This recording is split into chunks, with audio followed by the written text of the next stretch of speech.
नमस्कार दोस्तों, कैसे हो दोस्तों? आपका स्वागत करते हैं। और आज जो टॉपिक है वो सबको पता है कौन सा टॉपिक है। बहुत इंटरेस्टिंग टॉपिक है, इसीलिए बताने आए हैं। तो क्या है क्या नहीं है, चालू करते हैं। सबको पता है, जब स्पेशली पहले मैं डिस्कस करूँगा बैंकिंग हिस्ट्री, फिर बैंकिंग की फॉर्मेशन, कौन सा फर्स्ट बैंक था, क्या हुआ था, क्या बिल्कुल फुल डिटेल में, जैसे हमने भी प्रीवियस जो अपने लेक्चर्स में किया वैसे ही पढ़ेंगे। देखो, सबसे पहले अब मैं बैंक की हिस्ट्री की बात करूँ तो आप सबको पता है बैंक की हिस्ट्री मतलब क्या है। जैसे सबको पता है कि यार, अगर आप आज दिमाग लगाओ, अगर आज बैंक नहीं होते तो आप पैसे कहाँ डिपॉजिट करते?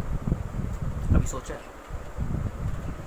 अगर आज बैंक नहीं होते तो हमारे जो पैसे रखे हुए हैं एक गुल्लक में, वो बढ़ते नहीं, हमेशा उतने ही रहते। कभी सोचा है? कभी हमें पैसे की ज़रूरत पड़ती तो हम आराम से अच्छे खासे अमाउंट से पैसे ले सकते थे। किससे लेते? कम ब्याज पे लेते। कैसे ले पाते अगर बैंक नहीं होते? तो बैंक का क्या हुआ था कि जैसे हमारे देश में क्या हो रही थी, एफडीआई की ज़रूरत पड़ रही थी। हमारे देश में एफडीआई की ज़रूरत पड़ रही थी, फॉरेन डायरेक्ट इन्वेस्टमेंट की ज़रूरत पड़ रही थी। तो उस समय आज़ादी के पहले की बात बता रहा हूँ, जब ब्रिटिशर्स का राज था, तो उस समय भाई एफडीआई कैसे आती, कैसे आई होगी एफडीआई? आपने सोचा ब्रिटिशर्स के आने से पहले भी कैसे एफडीआई आई होगी? वो आई थी ईस्ट इंडिया कंपनी के द्वारा। क्योंकि आपको पता है एफडीआई क्या होती है, जब एक दूसरे देश की कंपनी किसी दूसरे देश में जाके इन्वेस्ट करती है। फॉर एग्जाम्पल, भारत में कोई बाहरी कंपनी आके इन्वेस्ट करती है, बिजनेस करती है, तो उसको एफडीआई कहते हैं। जो वो पैसा जो ला रही है उसको एफडीआई कह रहे हैं।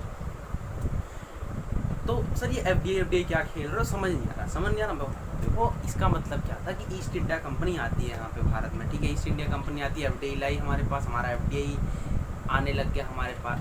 सर, इस बिल्कुल ठीक है, हम समझ गया एफडीआई, बट हमारा टॉपिक तो ये है नहीं। मैं आपको रिलेट कर रहा हूँ, सुनो। एफडीआई आने लग गई। अब क्या था, जब ब्रिटिशर्स ने देखा कि यार हमारे पास, अब ब्रिटिशर्स लोग आए, ब्रिटिशर ने देखा यार यहाँ पे बड़ी दिक्कत है। तो मैं गया, मैंने पूछा तुम्हें क्या दिक्कत है? तुम्हें पूरा देश मिल गया, तुम अत्याचार कर रहे हो, अब तुमने कंपनी भी अपनी खोल ली है। तो मुझे दिक्कत राज भाई ये है। मैंने कहा क्या क्या? बैंक नहीं, पैसा रखते कहाँ रखे? पैसा जेब में नहीं रख सकते ना, भिजवाना पड़ता है अपने वहीं, जहाँ इंग्लैंड भिजवाना पड़ता है, लंदन भिजवाना पड़ता है, बड़ी दिक्कत है। तो मैंने कहा बात बोलो, कोई कंपनी ले आओ बाहर से, तुम खुद आए हो ना, तो कोई बैंकिंग की भी कंपनी कोई बुलवा लो यहाँ पर। तो उनको याद है कि एक अलेक्जेंडर कंपनी थी, वो यहाँ पे आती है और वो फॉर्मेशन करती है दो बैंक का, एक तो बैंक ऑफ हिंदुस्तान का और जनरल बैंक ऑफ इंडिया का, क्या अलेक्जेंडर कंपनी के द्वारा। तो यहाँ से हमने चीज़ देखी कि सर, हमारे भारत का पहला बैंक कौन सा था?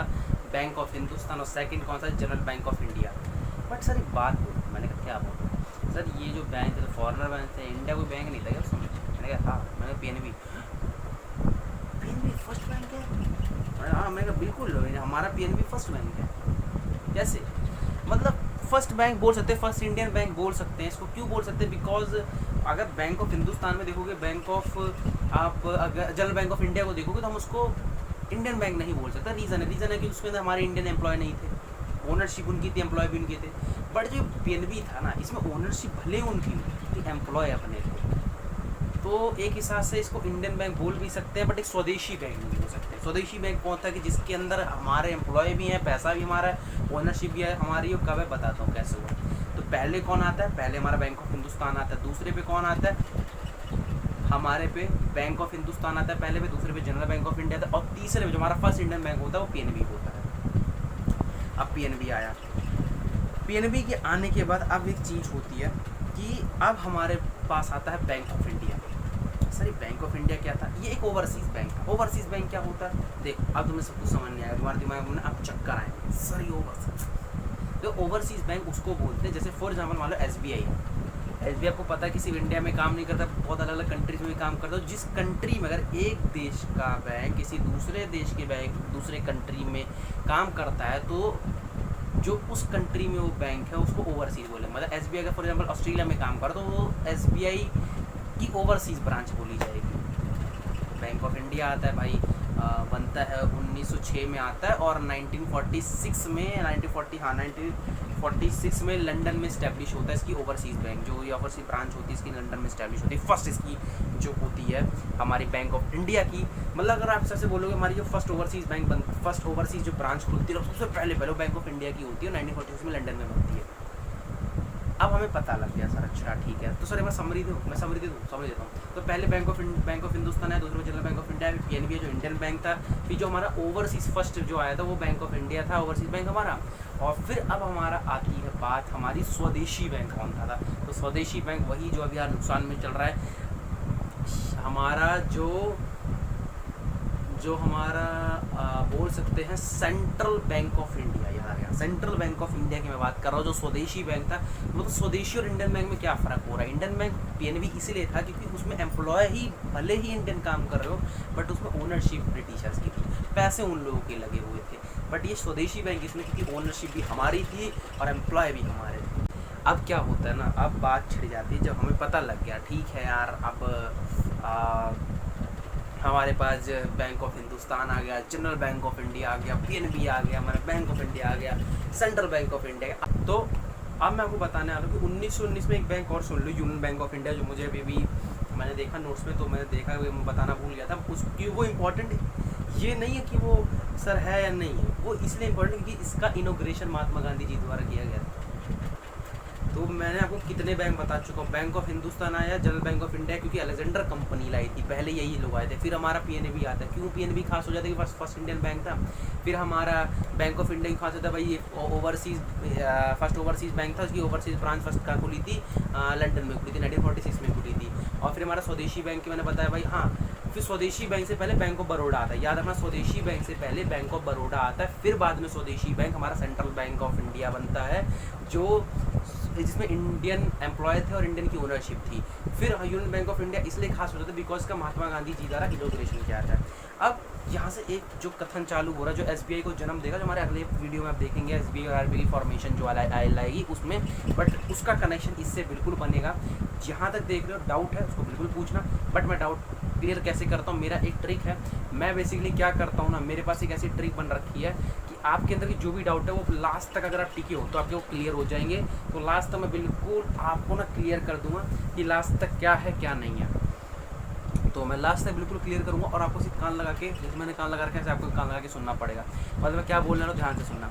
देखो जो बेसिकली अगर मैं आपसे बात बोलूँ ना कि अगला मैं बता लो इंपीरियल बैंक ऑफ इंडिया, मैं आप ये सोचते हो सर, मतलब जैसे मेरी जो पढ़ाने का टीचर होता है बिल्कुल रियलिस्टिक होता है। रियलिस्टिक मतलब क्योंकि देखते हो मैं जिस हिसाब से आपको बार बार एक ही वर्ड को मैं 5 बार बोलते हैं इंपीरियल इंपीरियल इंपीरियल, अगला बताना, क्योंकि मैं चाहता हूँ कि इस वीडियो के देखना कि आप इस वीडियो को रिपीट ना करो, वो चीज़ दिमाग में बस जाए। एक कहानी देखो मैं इंस्टेंट कहानी बनाता हूँ कि यार वो आपके सेट हो जाए। जैसे आपको पता है क्वीन एलिजाबेथ ना हमारी कंट्री में आती है, अब वो आई आ गई भाई, क्या करें सर, आ गई, कुछ खास किया उन्होंने, कुछ नहीं किया उन्होंने।